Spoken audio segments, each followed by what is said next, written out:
Bir hadисте пайгамбар саллаллаху алейхи ва саллям айткан мындай деп: истиқамат кармагыла, туруктуулукту кармагыла бекен. Кандай гана бул жакшы, керемет. Daaratка силер дайыма бекен болгула, адептерин, убакыттарын эске алып.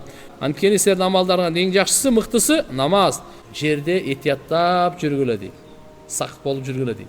Себеп дегенде жердеги басып жүргөн бардык жакшылык, жамандык жер эртеге кыямат күнү күбөлүк өтөт экен да. Себеп мисалы мен жүрөм, мен постоянно будан этияттап жүр. Эртеге бул бардык сен жакшы жаманыңды айтып берет. Бардыгын сен билет да мени. Ошончо пайгамбарыбыз айткан: жерден этияттагыла дейт, жерден этияттап болуп жүргүлө. Ушу жердин кайсы жерде сиз басып жүрөсүз? Жакшылыкка басып жүрөсүзбү, жамандыкка басып жүрөсүзбү, жакшы иш кылып жүрөсүзбү, жаман иш кылып жүрөсүзбү? Жакшы сөз айтып отурасызбы же жаман сөз айтып отурасызбы? Жердин үстүндөсүздөр пока. Астына киричекти. Ушу үстүндө этияттагыла дейт.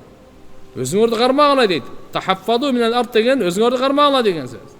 Этиятта болгула дейт. Эмне үчүн десе, фа иннаха уммукум. Бул силердин негизиңер эртеге кыямат күнү бул күбөлүк өтөт.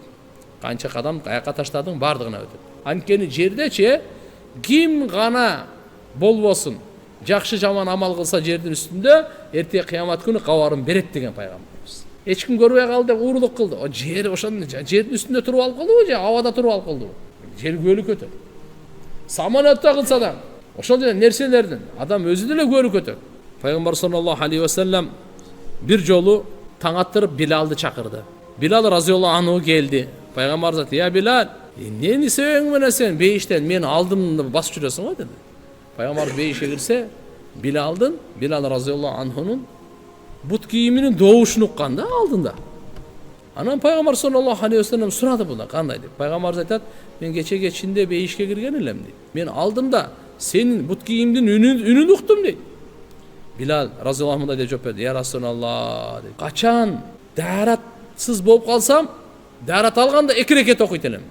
Daaratсыз болду, daarat алгандан кийин эле макруh убакыт эмеспи, сразу 2 рекет намаз окуйт экен да. Daarаттын акысынчы. Daarаттын акысын окуйт экен. Анан кийин качан ушу азан айтылса, барып 2 рекет окуйт элем" дейт. Пайгамбарыбыз айтты: "Фақала Расулуллах саллаллаху алейхи ва саллям бихада". Раваху Ибн Хузайма. Пайгамбар кудум ушу деди. Көрдүңүзбү? Демек, эгерде daaratсыздык болсо, сразу daarat алгандан кийин мүмкүнчүлүк болсо 2 рекет намаз daarаттын акысын окуп койсоңуз, кандай улуу даража. Пайгамбарыбыз бейиште Билал разияллаху анхунун алдында Билал разияллаху анхунун бут кийиминин үнүн угуп атат.